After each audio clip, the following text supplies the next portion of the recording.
Hello everyone, আসসালামু আলাইকুম। কেমন আছেন আপনারা সবাই? আশা করি যে যেখান থেকে ভিডিওটি দেখছেন, কাছে অথবা দূরে, দেশ অথবা দেশের বাহির থেকে, আল্লাহর অশেষ রহমতে সবাই ভালো এবং সুস্থ আছেন। আমিও আল্লাহর অশেষ রহমতে আলহামদুলিল্লাহ ভালো আছি। আমি তাসলিমা, চলে আসলাম সৌদি আরব থেকে নতুন একটি রেসিপি নিয়ে। আশা করি রেসিপিটি ভালো লাগবে আর পুরোটা রেসিপি জুড়ে আমার সাথে থাকবেন। আর শুরুতেই বলবো, যারা আমার চ্যানেলে নতুন, ভিডিওটি প্রথম দেখছেন, চাইলে চ্যানেলটিকে সাবস্ক্রাইব করে পাশে থাকা বেল বাটনটি অল করে দিতে পারেন। তাহলে আমার সব ভিডিও নোটিফিকেশন সবার আগে আপনাদের কাছে পৌঁছে যাবে আর নিয়মিত আমার ভিডিও আপনারা দেখতে পারবেন। তাহলে চলুন শুরু করা যাক আজকের রেসিপিটি। আমি এখানে নিয়েছি টমেটো, রসুন, আদা। এগুলোকে আমি ব্লেন্ডারে ব্লেন্ড করে নেব। তার আগে এখানে আমি অনেকগুলো পেঁয়াজ কুচি করে রেখে দিয়েছি। যেহেতু বিরিয়ানি রান্না করব, পেঁয়াজটা একটু বেশি লাগবে, কারণ আমি বেরেস্তা করে নেব। আর এখানে বিরিয়ানি রান্না করার জন্য যে মশলাগুলো লাগবে সব আমি রেডি করে নিয়েছি। আর চাউলগুলো আগেই ধুয়ে রেখে দিছি। ভাতের চাউলটা যত আগে ধুয়ে রাখবেন, ততই ভাতটা দেখতে সুন্দর হবে, খেতেও ভালো লাগবে। তো এখানে আমি বড় সাইজের 4টা পেঁয়াজ নিয়েছি, কুচি করে রেখে দিলাম। আর টমেটো আর আদা, রসুন এগুলোকে আমি ব্লেন্ডারে নিয়ে নিচ্ছি ব্লেন্ড করার জন্য। আমি শুধু একবারের জন্য রান্না করব অল্প পরিমাণের, তাই আমি অল্প অল্প মশলা নিয়েছি। আপনারা কিন্তু আপনাদের পছন্দ মতো মশলা নিতে পারেন। তো সবগুলো মশলাকে আমি ব্লেন্ডারে নিয়ে নিয়েছি আর অল্প পরিমাণের পানি দিয়ে দিলাম। আর এখানে আমি দেব টক দই। আমি টক দইকেও মশলার সাথে ব্লেন্ড করে একদম ফেটিয়ে নেব। তাহলে কি হবে, রান্না করার পর দইটা একদম ছাড়া ছাড়া হয়ে যাবে না। আমাদের বাসায় মানুষ কম, আমরা মাত্র 3 জন মানুষ, একবেলা খাবো, তাই অল্প করে রান্না করছি।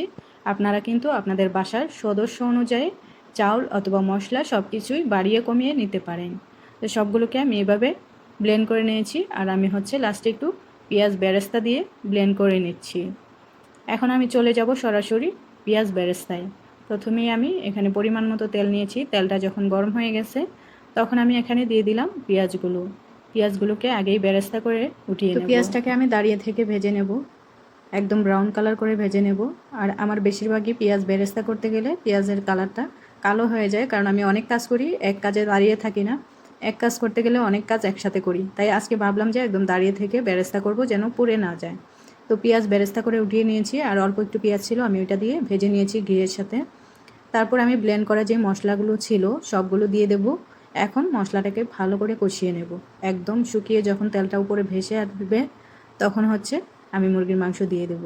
আর আমি কিন্তু একটু তেল কমই ব্যবহার করি সব রান্নাতে, সবাই জানেন যারা আমার ভিডিও দেখেন। তো মাংসটাকে আমি কষিয়ে নিচ্ছি। দেখেন কষানোর পর একদম তেলটা যখন উপরে ভেসে উঠে গেছে, মশলা থেকে ছেড়ে গেছে, তখনই আমি এখানে মুরগির মাংসটা অ্যাড করে দেব। এখন আমি মুরগির মাংসটাকে ভালো করে কষিয়ে নেব। তো একে একে সবগুলো মুরগির মাংস আমি দিয়ে দিলাম। তারপর ভালো করে মিক্স করে নেব। আর এখানে অল্প পরিমাণে পানি দেব, কারণ মশলাটা একদম শুকিয়ে গেছে। অল্প পরিমাণে পানি দিয়ে তারপর আমি মুরগির মাংসটাকে ভালো করে কষিয়ে নিচ্ছি। আর মুরগির মাংসটাকে যত কষাবেন ততই ফ্লেভারটা ভালো আসবে, খুব খেতে ভালো লাগবে। আর আমি তো সব সময় মুরগির মাংসকে ম্যারিনেট করে রেখে দিই, তারপর রান্না করি। আজকে হাতে একদমই সময় ছিল না, তাই আমি এভাবেই রান্না করে নিচ্ছি। তো মাংসটাকে কষিয়ে নেব ভালো করে। কষানোর পর আমি এখানে পরিমাণ মতো পানি অ্যাড করব। যতটুকু পানি দিলে মাংসটা সেদ্ধ হয়ে পানিটা শুকিয়ে যাবে, ওইরকম পরিমাণের পানি দিয়ে দেব। তারপর পানিটা একদম শুকিয়ে ফেলবো। মাংসটাকে ভালো করে কষিয়ে নেব। তারপর আমি এখানে পানি অ্যাড করব পরিমাণ মতো, যেন মুরগির মাংসটা সেদ্ধ হয়ে যায়। অল্প পরিমাণে পানি দেবো, কারণ অনেকক্ষণ আমি কষিয়ে নিয়েছি। এখন শুধু সেদ্ধ হওয়ার জন্য পানি দিলাম। পানি দিয়ে ভালো করে নেড়ে ছেড়ে তারপর আবার আধা ঘন্টার মতো আমি সেদ্ধ করব মুরগিটা। ঢাকনা দিয়ে ঢেকে দেব।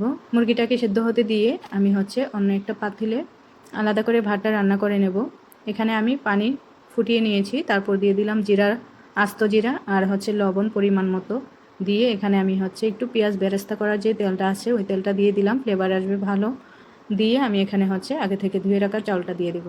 এখানে আমি চাউলটাকে আধা সেদ্ধ করে নেব, আর বাকিটা সেদ্ধ হয়ে যাবে যখন আমি চুলাটা ডিম করে রাখবো তখন। তো ভাতটাকে আমি সেদ্ধ করে নিচ্ছি। একটু পর আমি দেখে নিলাম ভাতটা সেদ্ধ হয়েছে কি না। এখন আমি ভাতের পানিটা ঝরিয়ে নেব। ভাতটা অর্ধেক সেদ্ধ হয়ে গেছে, আর বিরিয়ানিটা ঝরঝরা হলেই দেখতেও ভালো লাগে, খেতে ভালো লাগে। তো একটা ছাঁকনির ভেতর আমি ভাতটা ঢেলে নিয়েছি, পানিটা ঝরতে দিয়েছি। আর এদিকে মুরগির মাংসটাও সেদ্ধ হয়ে গেছে, পানিটা একদম শুকিয়ে গেছে দেখেন। এখন আমি চুলাটা অফ করে দেব। চুলাটা অফ করে দিয়ে মুরগির মাংসটা অন্য একটা পাত্রে উঠিয়ে রেখে তারপরে একই পাতিলে আমি বিরিয়ানিটা রেডি করে নেব। এখন আর কাজ নেই, এখন শুধু ভাতটাকে আমি হচ্ছে যেই পাতিলে আমি মুরগিটা রান্না করছি একই পাতিলে আমি হচ্ছে বিরিয়ানিটাই রান্না করে নেব। এখানে আমি 2টা লেয়ারে আমি হচ্ছে প্রথমে ভাত দিয়ে ভাতটাকে ছড়িয়ে দেব, মাঝখানে হচ্ছে মুরগির মাংসটা দিয়ে দেব, উপরে আবার ভাত দিয়ে এভাবে আমি হচ্ছে 2টা লেয়ারে 3টা লেয়ারে এটাকে আমি ঠিক করে নেব। তারপর হচ্ছে মুরগির মাংসটা দিয়ে দিলাম, নিচে ভাত দিয়ে উপরে মুরগির মাংসটা দিয়ে ঝোলটা সব কিছু আমি দিয়ে হচ্ছে উপরে আবারও ভাত দিয়ে দেব, আর কিছুটা পেঁয়াজ বেরেস্তা দিয়ে দেব, তাহলে ফ্লেভারটা ভালো আসবে। আর ভাতটা একটু শক্ত শক্ত ছিল, এটা যখন ডিম করে রেখে দেবো একদম পারফেক্ট হয়ে যাবে। তো মুরগির মাংসটা দিয়ে উপর দিয়ে আমি আবার ভাত দিয়ে দিলাম। এখন আবারও হচ্ছে ভাত দিয়ে পেঁয়াজ বেরেস্তা দিয়ে আর অল্প পরিমাণের ফুড কালার দিয়ে দেব। আমার যে ফুড কালারটা, এটার কালারটা এত গাঢ়, মানে অল্প একটু দিলেই কালারটা অনেকই হয়ে যায়, তাই আজকে একটু কম করে দিলাম। প্রত্যেকবার আমার মনে হয় যে বেশি হয়ে যায়, তাই আজকে অল্প পরিমাণে দিয়ে দিলাম। দিয়ে পেঁয়াজ বেরেস্তা দিয়ে সুন্দর করে ঢাকা দিয়ে দেবো। দেখেন কালারটা সুন্দর হয়েছে, আর স্মেলটা কিন্তু অনেক সুন্দর, মানে স্মেলটা শুনেই মনে হচ্ছে এখনই খেয়ে নেই।